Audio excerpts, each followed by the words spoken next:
Quando surge o Alviverde, eu surjo aqui com a bomba que estourou aí no final de semana e a gente fala, não é do Abel não, tá? Pode ficar tranquilo que você já tá cansado de tanto ouvir do Abel Ferreira, mas não. Vamos lá falar do Estevão William, jogador do Palmeiras aí, que a torcida do Barcelona tá aí encantada, já tem tempo, inclusive antes mesmo de nós mesmos, né? E vou falar uma coisa pra você, o Chelsea tá vindo quente, tá vindo forte aí, e o Palmeiras já tá por dentro da jogada. Inclusive, eu já coloquei uma bomba aqui no sábado de manhã, de sexta para sábado, que o jornalista César Luiz Merlo, se me falha a memória aqui, garantiu que já está feito o negócio, já está vendido, sim senhor, tá? E não tem o que fazer, não tem o que fazer. Agora a questão é apenas de Palmeiras e o próprio Chelsea fazerem um anúncio oficialmente aí, o próprio jogador, que não vão fazer aí, claro, por várias questões, mas já estaria sim negociado. Olha só o que a grande imprensa está falando. Claro que antes se garante a inscrição no canal, comentário também, prepara o like, hein? Olha só o que eles estão falando aí da venda do Estevão pro Chelsea. Escuta, ô Nicolete, essa história do Estevão, hein? Mais uma grana boa aí também, Chelsea de olho no garoto da base. Pois é, o Chelsea está em cima do Estevão, né? Mandou representante para acompanhar o garoto de perto no último jogo da Libertadores, Palmeiras e Independiente Del Valle. O Estevão foi titular mais uma vez, terceiro jogo seguido, 7 jogos titular do Palmeiras. Então a caneta aí, essa aí, ó, nu. Nossa, vai de primeira não, você vai tomar. Já vai, já? Aí o Chelsea tinha uma proposta de 60 milhões, no Palmeiras não aceitou, não estava concordando, aí eles subiram aí essa proposta para 65 milhões entre valores fixos, metas e bônus. E aí as metas mais tranquilas que ele pode, são metas que ele pode alcançar, como tem do Endrick agora aí, de gols, de atuações. Mas porque não é para já, né? Ele ainda não tem 18 anos. Ele não é para já. Ele acabou de fazer 17, né? Em mês de maio agora. E aí uma outra coisa que entra na negociação é se o Palmeiras pode contar com ele no Mundial de Clubes, porque vai ser na intertemporada, né? Na Europa. Então ele disputaria a temporada 2000 o Super Mundial, 2025. Super Mundial. Ele disputaria até 17 anos, 18 anos ele faz no ano que vem, vai embora em junho, disputa no meio do ano, começa a temporada lá, só que o Mundial é nesse período aí, e aí ele pode jogar pelo Chelsea, se ele for embora. E o Palmeiras está tentando negociar para ele que ele fique pelo menos no Mundial, disputar o Mundial. O papo, assim, do pessoal de mercado, de scout, é que já foi. Porque assim, não era só o Chelsea que queria, um monte de gente queria. Um monte de gente queria, por isso que o Chelsea está subindo a proposta, né? Exatamente. Pessoalmente, não sei se o Chelsea é uma boa escolha para ele.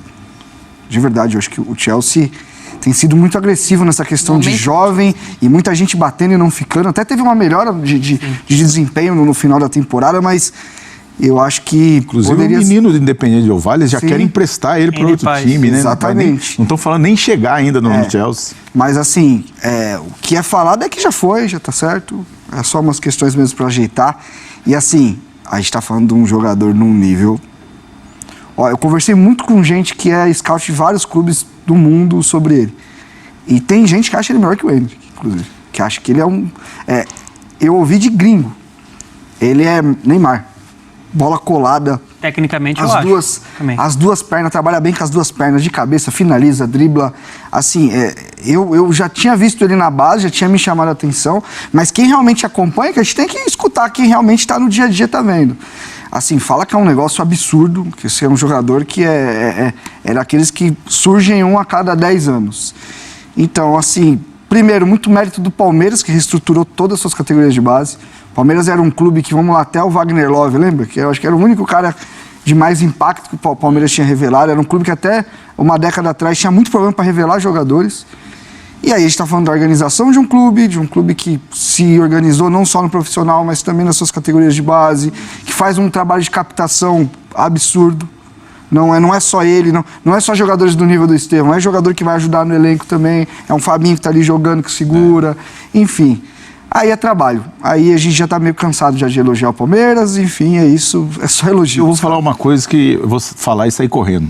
Não, opinião impopular.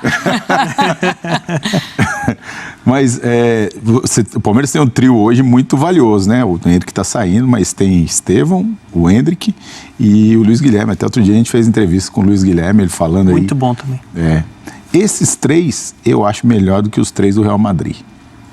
Bellingham, Vinícius Júnior e Rodrigo. Rapaz, aí Eu falei que ia sair correndo. Esses três saem correndo mesmo. Vem buscar ele aqui, calma. 21 anos, tô falando pra vocês. A rede social subindo o recorte. Vão ser melhores que os 3 do Real Madrid. Colocando posição por posição.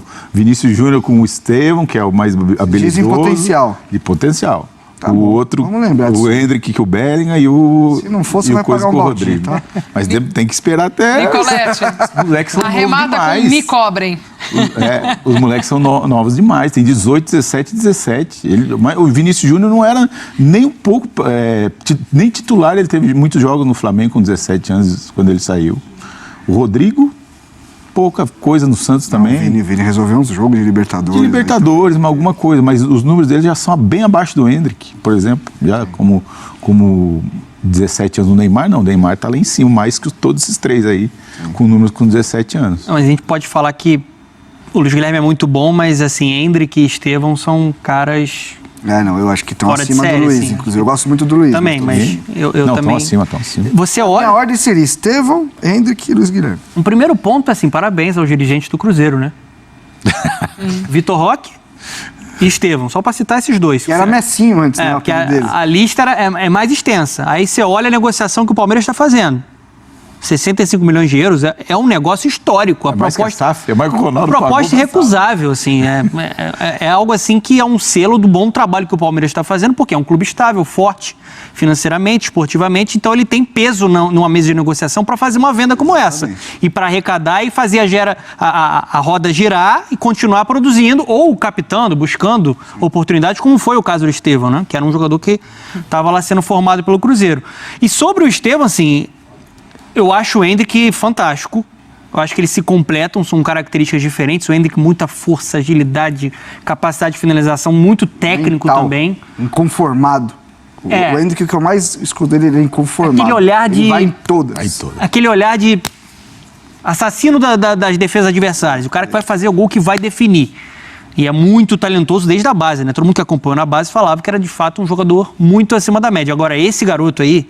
Tem a vantagem que ele tem a força física. Muito forte, né? O Estevão ainda vai... precisa evoluir, que é um pouco mais franzino. Agora, tecnicamente, é um jogador que me chama muita atenção, e o próprio Abel, que era um pouco mais resguardado com o Hendrick, ele falou em coletiva que nunca tinha visto algo parecido.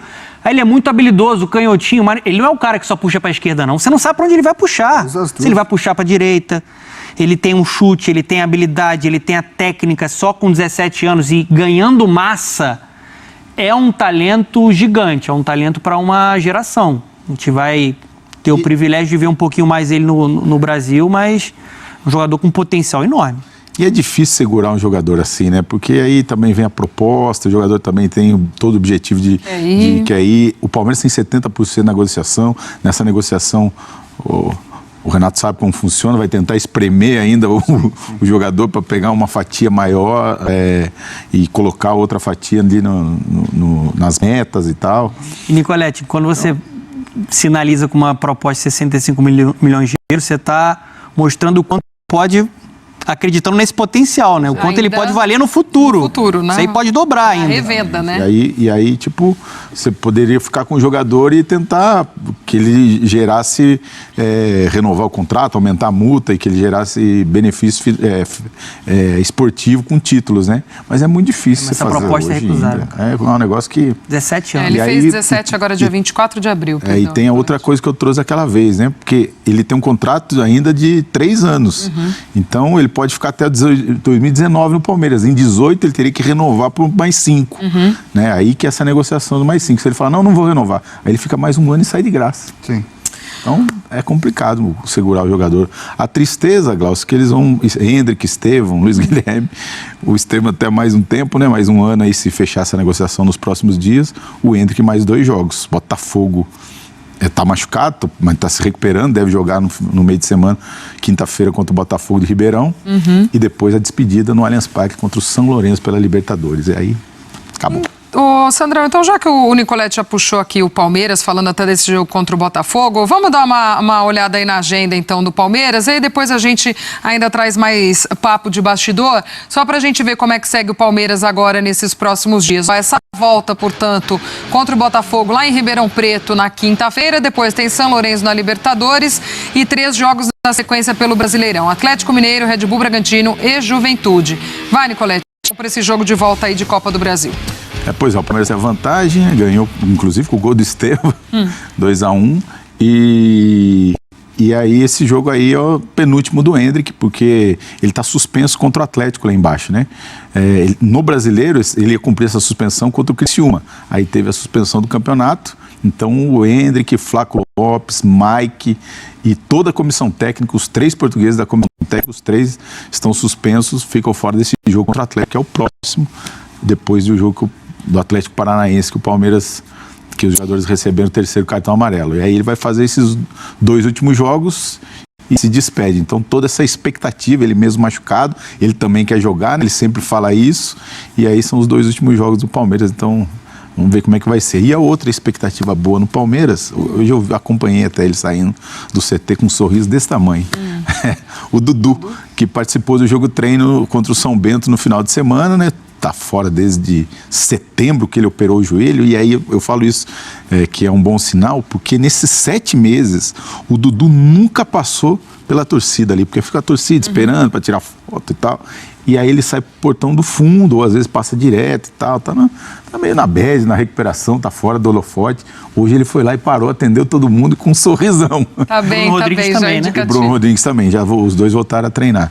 Então esse é um indício, eles não devem ser usados agora nesse jogo, nesses próximos 2 jogos aí, né? Porque o Abel fala muito em dar ritmo de jogo, ritmo de competição, mas como a gente vê aí, ele já tá recuperado, apto para fazer todos os exercícios. Agora falta realmente o ritmo de jogo, e aí um reforço importante para o Palmeiras no segundo semestre. Boa, volta então em Ribeirão Preto essa partida contra o Botafogo pela Copa do Brasil. Pra gente arrematar aí, Nicolete, tem essa questão, o Palmeiras tem a tia Leila, o pessoal do Vasco agora pode ter o tio Leilo? Vai de tem boina, isso também? Vai de boina e tio Leilo. Tem isso? Tem isso. Pois é, os membros do Conselho Deliberativo do Palmeiras e a oposição, né, já estão aí preocupados com essa relação, com a negociação da Crefisa, que é a patrocinadora master do Palmeiras, da presidente Leila Pereira, com a SAF do Vasco. Por quê? Eles acham que há um conflito de interesse nessa situação. A Leila sempre é muito questionada por isso, desde que ela assumiu o Palmeiras como presidente, porque ela é a patrocinadora master também, ela que negocia, ela que assina quem entra no lugar da Crefisa ali na camisa do Palmeiras. Depois ela comprou o avião e cede o avião para o Palmeiras, e também vem a oposição discutir com ela sobre esse conflito de interesse, e agora é uma situação que ela vai ter que administrar muito se acontecer, porque é o marido dela que está encabeçando toda essa negociação, o José Roberto Lamáquia, 78 anos. A gente viu ele ali conversando com o Pedrinho, inclusive, exato, né? Conversando com o Pedrinho, eles têm uma boa relação, né? Tá todo advogado, analisando a situação. Só pra gente pontuar, perdão, Nicolete, nas eleições do Vasco ainda, aquele bate-papo ali entre Pedrinho, né? Pedrinho, E aí vai ser uma situação que ela vai ter que administrar com o Conselho Deliberativo e a oposição do Palmeiras, porque realmente eles estão preocupados com esse conflito de interesse. A Leila não responde sobre isso, fala, eu só falo sobre o Palmeiras, eu não tenho nada a ver com o Vasco, quem tem a ver com o Vasco é o meu marido, mas é difícil, né? Tá ali. Não, aí não. A gente só tem elogios pra fazer, mas quando ela fala isso, não, lógico que tem a ver seu marido, pô. Ela vai ter que falar sobre isso também. Uma hora, conflito assim, ela vai ter que responder sobre é óbvio que tem conflito de interesse. Vamos dizer que um casal é dono de 2 clubes que disputam o mesmo campeonato. Enfim, eu acho que isso... Ela é dirigente, né, no caso. O outro vai ser o dono. Vai ser SAF, né? Então, dirigente, porém... Ela é investidora. Ela é isso, mas ela assina tudo. Configura um conflito de interesse aí, que seria um problema até para ela administrar, né, dentro do Palmeiras. Tanto que já tem aí a oposição de olho nessa situação. Tinha conversa... Ela vai administrar, isso não tem a dúvida. Vai ter que administrar, né? Tinha conversa, né, do José Roberto, né, o Lamáquia, muito sinalizando a compra dos naming rights, né, na reforma de São Januário, que está sendo tocada aí. Mas agora você tem a possibilidade, ele não confirma isso, né? Falou que não tem nada disso, mas tem a possibilidade da compra, né? Da SAF do Vasco, tem toda a guerra política que a gente estava falando aqui. Um flerte tem. Uma conversa a gente sabe que tem, porque de fato De papinho. tem uma proximidade grande, né, entre a gestão aí do Pedrinho com ele. As notícias do mercado da bola no maior campeão do Brasil, as notícias do mercado da bola no Palmeiras. Meu amigo, são as notícias atualizadas do Palmeiras, as notícias do Verdão, sempre aqui no nosso canal do Verdão. Se inscreva, deixe o seu like, comente aqui embaixo se você quer saber, se você quer ver mais notícias do mercado da bola aqui no canal do Verdão. Claro que eu conto aí também com a sua participação, clicando aqui nesses vídeos. Pode escolher um deles aí, tá? Esse aqui é o nosso último vídeo, mais recente vídeo postado. E aqui tem um vídeo que arrebentou a boca do balão, todo mundo viu. Se você não viu, só você não viu. Clica aí então e veja. Avante palestra.